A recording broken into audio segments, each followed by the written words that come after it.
오늘 말씀에서 예수님과 제자들은 베다니 나병 환자 시몬의 집에 모여서 함께 식사를 하고 있었습니다. 그런데 식사하고 있는 즐거운 시간에 매우 충격적인 사건이 벌어지게 된 것이죠.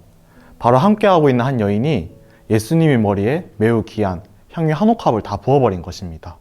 이때 부은 향유 한 옥합의 가치를 다른 복음서에서는 300데나리온, 당시 장정 한 사람이 거의 1년을 일해야 벌 수 있는 높은 금액이었고, 이러한 돈은 당시 여자들이 벌기에는, 아니 남자라고 하여도 모으기가 힘든 금액이었습니다. 그런데 여인은 이 향유 옥합을 주님의 머리에 부었습니다. 여러분들이었다면 과연 어떤 반응을 하였을까요? 이 여인을 보며 뭐 하는 거야? 라고 나물었을까요? 아니면 할렐루야 하며 반응을 하였을까요? 오늘 본문 8절에서 9절에서는 제자들은 그것을 보고 붕괴하였다고 기록하고 있습니다. 제자들은 여인에게 이같이 귀한 것을 팔아서 차라리 가난한 자들을 도와줄 수 있었는데 왜 허비하였느냐고 여인을 책망하였던 것입니다. 여기서 충격적인 사실은 이렇게 붕괴하며 말했던 사람들이 예수님을 믿지 않는 바리새인이나 로마의 군사들이 아니라 바로 예수님의 제자들이었다는 것입니다. 예수님을 위해 목숨까지도 버리겠다고 말하면서 누구보다도 가장 가까이서 예수님을 따른다고 하는 사람들이 지금 이 여인에게 화를 내고 있었다는 것입니다. 제자들이 붕괴하며 여인은 나무라는 상황에서 예수님께서는 어떻게 반응하였을까요?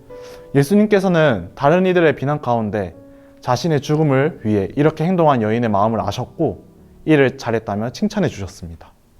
심지어 복음이 선포되는 곳에서 여인이 행한 이 일도 기념할 것이라고 말씀하여 주셨습니다. 누군가에게 낭비처럼 보이는 이 여인의 귀한 마음을 예수님께서는 받으셨고 기뻐하셨습니다. 여러분이 언젠가 주님을 섬기고 싶어서, 주님께 여러분의 일생을 드리고 싶어서 어떠한 믿음의 선택을 하게 될 때에 주님을 사랑하는 사람들이 우리에게 붕괴하고 그것을 방해할 수 있습니다. 하지만 그러한 소리를 듣게 된다면 마음에 낙심하거나 상처를 받지 마시고 오히려 기뻐하시기 바랍니다. 바로 그러한 일은 2000년 전에 한 여인에게 똑같이 있었던 일이기 때문입니다. 이 순간만큼은 베드로나 야고보와 같이 쟁쟁한 예수님의 제자들보다 한 여인이 더 주님을 참되게 위하는 사람이 되어 있었습니다. 주님을 따르는 삶, 그것은 고난의 길입니다. 그것은 나 자신의 귀한 것을 허비하는 길입니다. 그것은 나의 시간과 에너지를 주님께 드리는 길입니다.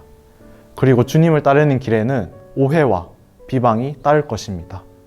세상의 비방뿐만 아니라 때로는 주님의 제자들의 비난도 받을 수 있고 여러분들이 사랑하는 사람들이 나서서 막을 수도 있습니다.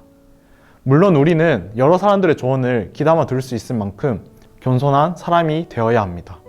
그러나 때로는 본문에 나온 한 여인처럼 외롭고 힘든 길, 주님을 위해 값진 것을 드리고 나서도 사람들로부터 칭찬은커녕 비난을 받게 되는 길을 가게 될 각오도 있어야 하는 것입니다. 왜냐하면 우리가 기쁘시게 하고자 하는 분은 우리를 위해 십자가에서 죽으신 주님 한 분이시기 때문입니다. 여러분, 이 고난주간 가운데 여러분이 깨뜨려 부어드릴 향유 한 옥합은 무엇입니까? 향유 옥합이 깨질 때 그 향기가 베다니 작은 집에 진동을 하였음을 기억하시기 바랍니다.